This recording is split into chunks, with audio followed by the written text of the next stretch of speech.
Hello, welcome to the second part of talking about wellness and assorted things for your athletes.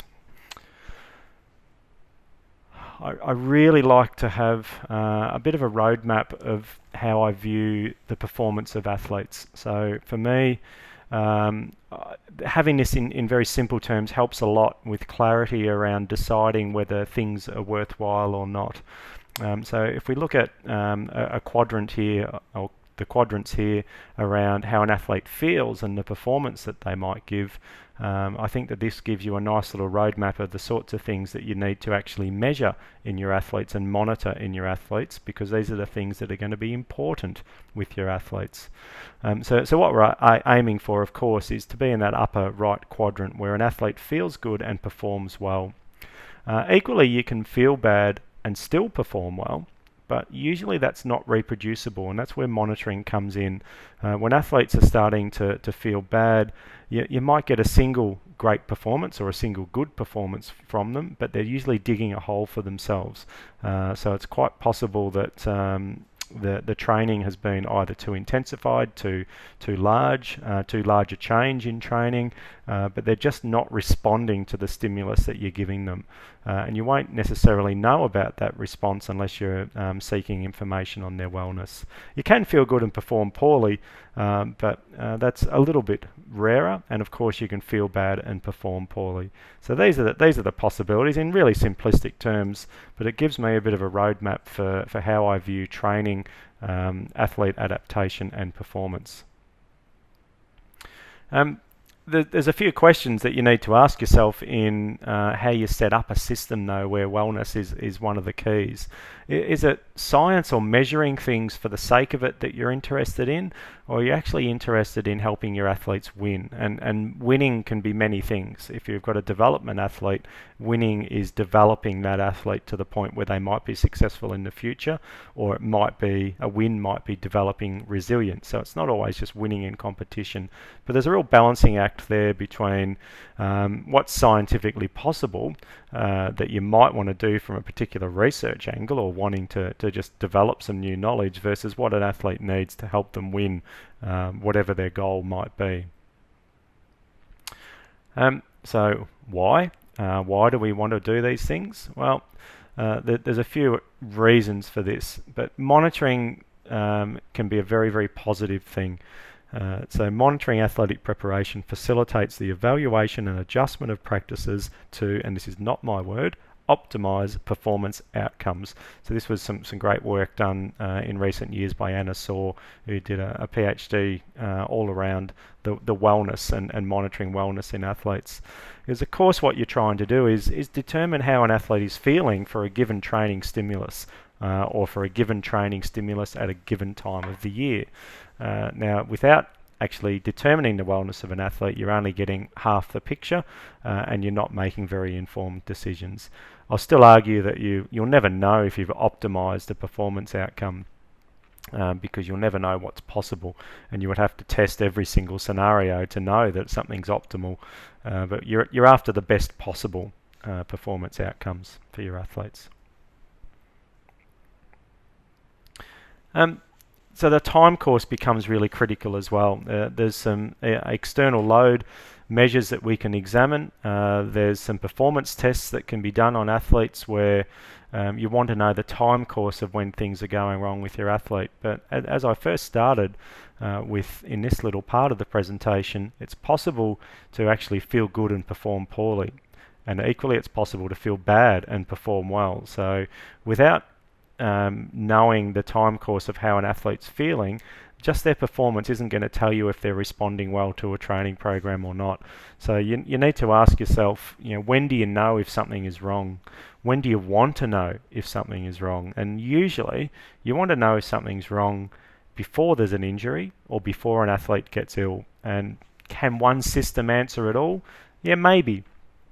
Maybe it can, so long as that system includes some subjective information, especially around the wellness of your athletes. So some examples of how an athlete is feeling, and again, not specific to a training response here. So perceptions of wellness to monitor adaptive responses to training and competition in elite Australian football, AFL in this particular case. Ignore the fact that one of the authors on this is Dean Robinson of Essendon Football Club infamy, but still some nice early work in this particular area. And each AFL club especially, and most other football teams around the world, do something in the wellness space. Football, as in association football, tends to lag behind some of the other codes, as does American football in how they actually do things. So this was just an early example of some stuff that we did at Bulldogs, and you'll note that it's an early example if you recognise any of the faces up above. So for each player, this was a daily wellness questionnaire, or the results of a daily wellness questionnaire. Done very, very simply. Green is good, orange is not so good, and red is, of course, bad. Now, the faces up above determine if a player didn't score well for diet, for example, then the dietitian at that time would be the one that was notified. Around stress and sleep, then it was typically a development coach that was notified. Around readiness to train, sorry, I keep zooming in and out while trying to highlight some things for you. The head coach was certainly notified, or the coaching staff were notified. And around soreness, well, high performance and medical services were definitely in the loop here. But you'll note that it's possible to get some really big flags on particular players. So I do know that this was, I think, 2 days post-match, and this particular player was, well, very nearly dead, I think. So if we just have a look at how this player scored, diet was down compared to normal. This individual did have some rather unusual ideas about diet, it's fair to say. Slept really well, but didn't feel recovered, felt fatigued, felt stressed, wasn't ready to train, was generally sore, and had localized soreness everywhere, but slept well. So you need to be careful with the questions that you're asking, and certainly in this particular example, we were asking too many questions. And it turns out when we look at some subsequent work where we've examined injury risk, then the only one here that had any bearing on subsequent injury risk, slightly counterintuitive, was none of these issues around soreness, but it was stress. Was the one marker that was our best predictor of subsequent injury in this particular playing group. Quite possibly because if a player flagged for stress but didn't flag for soreness in any of these areas, then maybe there were no interventions that were actually undertaken. Whereas if a player flagged for soreness, then there was typically an intervention that occurred. But in this particular playing group, stress was the marker. Wellness, fatigue and physical performance acclimatisation to a 2-week soccer camp at 3,600 metres. So some work we did with our really large scale altitude football study.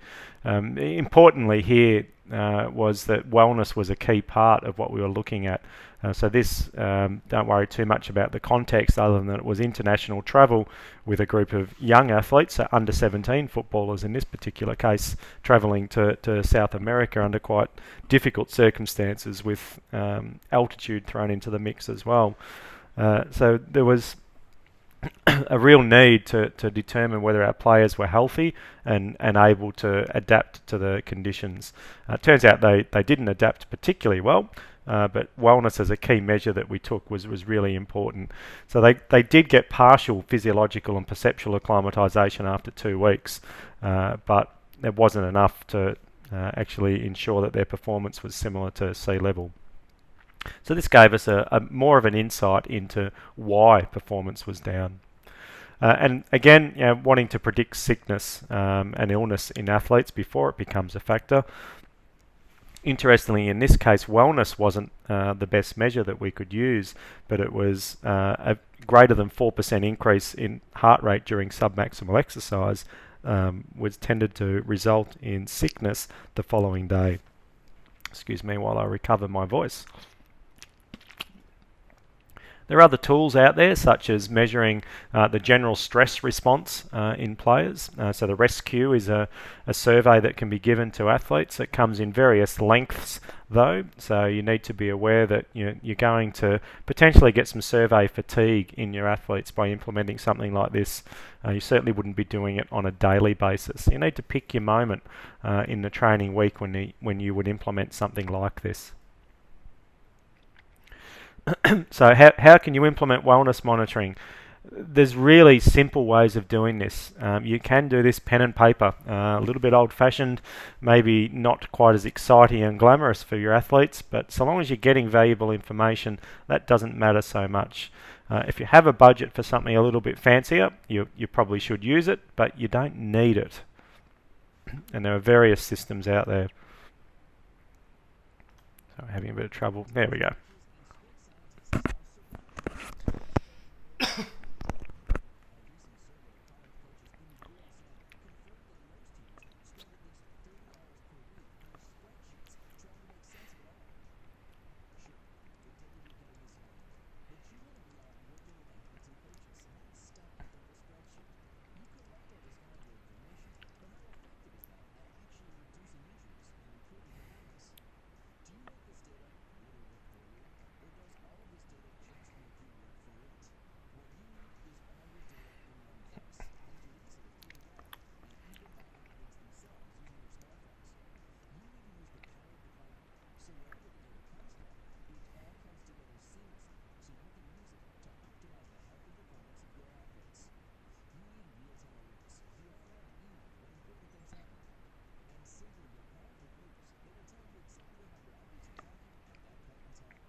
SmarterBase just being one example of a system that you can use. There's many different providers out there. There's ways of getting custom systems built for you. The important thing is that having your information in one location is really powerful and valuable, but it needs to be easily accessible both in terms of data entry and retrieval of key items of information. Another example here, hopefully.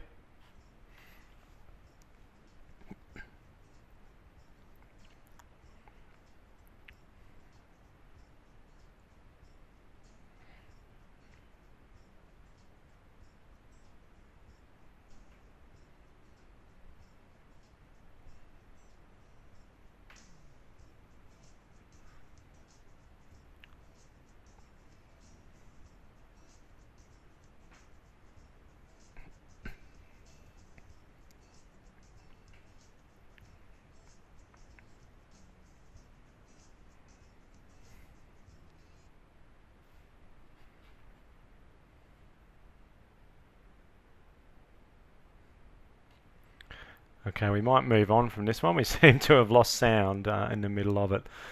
So one of the interesting points here is that there's many different providers out there. Here's some web links to some others. Some are really expensive, some less so.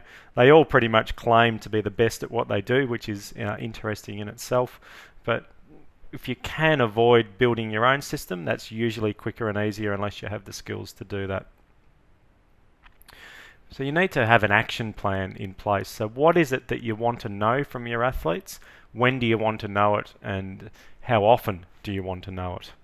And there's various barriers or enablers for success with examining the wellness of your players. Sometimes it's the computer literacy of the playing group. Sometimes it's making things available in a platform such as a smartphone that nearly most of the athletes, or if not all of the athletes that you'll be dealing with, will actually have.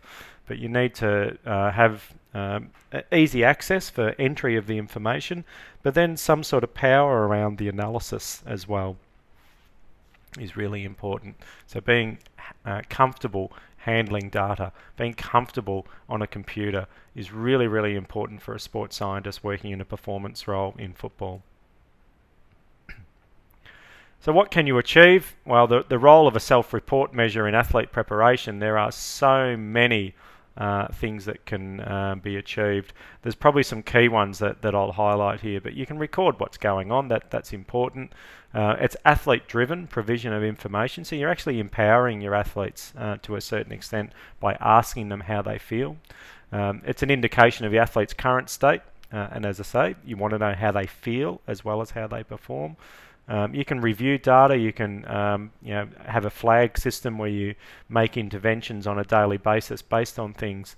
But I think that one of the most important things that you get from this is that you get to know your athletes a whole lot more effectively. You get to know how they feel and respond to a certain training stimulus at a certain time.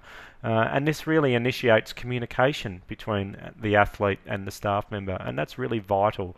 Hopefully you're opening up a pathway there for honest and open communication, and it can also develop into communication between staff and an interprofessional practice model of how staff get along, because the ownership of this data, as I mentioned earlier, if it was around dietary information for wellness, then the dietitian became involved. If it was around stress and other things, then a development coach might become involved, etc., etc. So it creates a little pathway of communication within a department as well. Hopefully you're building knowledge of how a certain training stimulus is absorbed by athletes as well, and you're using this to feed directly back into training prescription and modification. Sometimes you'll need it to also protect yourself in the process, and so feedback to a coach and maybe feedback to the board that employs you on what's actually happening with the athletes. So here's an example of how this can actually fit into a system, and this is a little bit over the top, it's fair to say. So this was an example of what we had at Bulldogs in my time there, which was only a few years ago now.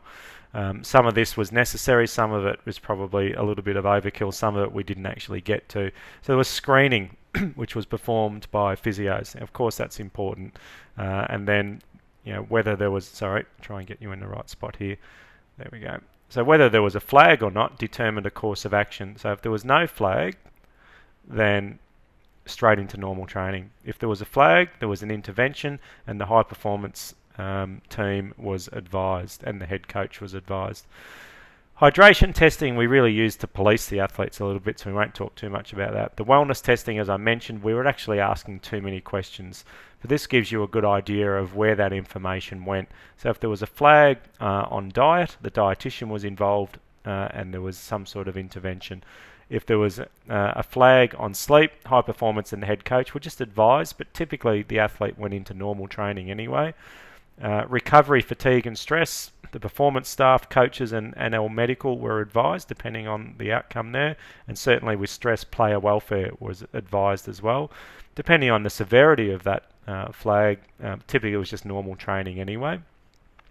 And then the soreness ones went to performance coaches and medical personnel advised, and some sort of an intervention before going back into normal training.